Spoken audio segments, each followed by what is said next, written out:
Você deve imaginar que fazer jornalismo e análise com qualidade não é uma tarefa simples.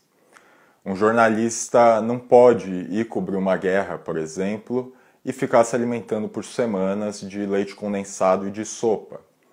Nem pode ir cobrir uma eleição em outro país e andar 1.300 quilômetros de ônibus e em táxis clandestinos. Não. Um jornal deve contar com redação, com bons salários, com profissionais qualificados. Um jornalista ele tem que contar com uma estrutura, com contatos, com segurança. A verdade ela tem que sempre ser buscada com conforto. O meu nome é Pedro Marim, eu sou editor-chefe da revista Ópera e nós temos feito o nosso trabalho nos últimos 7 anos militando pela verdade sem nada disso. A revista Ópera é um site independente, contra-hegemônico e radical de jornalismo e de análise. No Brasil, nós nos focamos sempre na análise do que nós consideramos as grandes tendências políticas, feita sempre sob o olhar do realismo político. Sobre os militares no Brasil, por exemplo, nossa cobertura vem sendo desenvolvida desde 2016 e a partir de 2018 ela deu um salto numa série que nós chamamos de Carta no Coturno e que virou livro nesse ano, 2019. Mas a nossa análise é focada principalmente nos grandes acontecimentos internacionais e na política internacional. Isso se dá porque a gente entende que essa parte da cobertura, a cobertura da política internacional, dos eventos internacionais, que além dela ser muito ruim no Brasil, ela também serve para avançar determinadas agendas políticas e ideológicas do nosso país. Então, normalmente, o que se produz, o que se replica no Brasil, é o que foi escrito na França, pela France Press, na Reuters, ou em qualquer outra grande agência de notícias. E isso acaba definindo a percepção não só que nós temos do mundo, a percepção que nós temos de eventos que a gente não vê de perto, mas também a percepção que a gente tem do nosso país e da disputa que se desenrola no nosso país.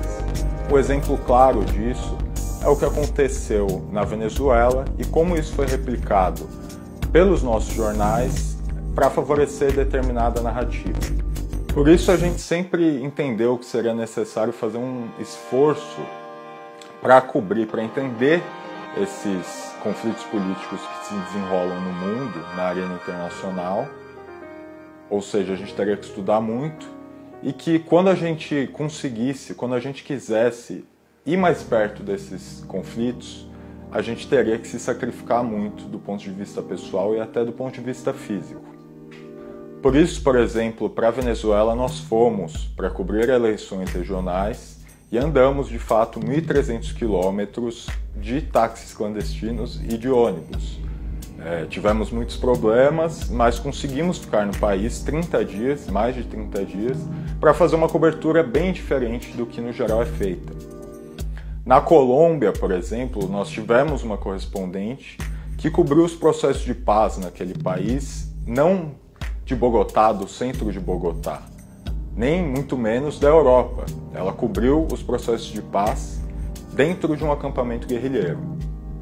E na Ucrânia, quando eu falei de um jornalista que passou semanas se alimentando de sopa e de leite condensado, eu também falava sério. O nosso correspondente, que foi um dos únicos correspondentes brasileiros no leste da Ucrânia e que foi o primeiro a chegar lá, de fato teve que passar por isso para conseguir fazer o trabalho que a gente faz. Então, de fato, o nosso trabalho é feito com muitas debilidades, com pouca segurança, com pouco conforto e, na verdade, até sem salários.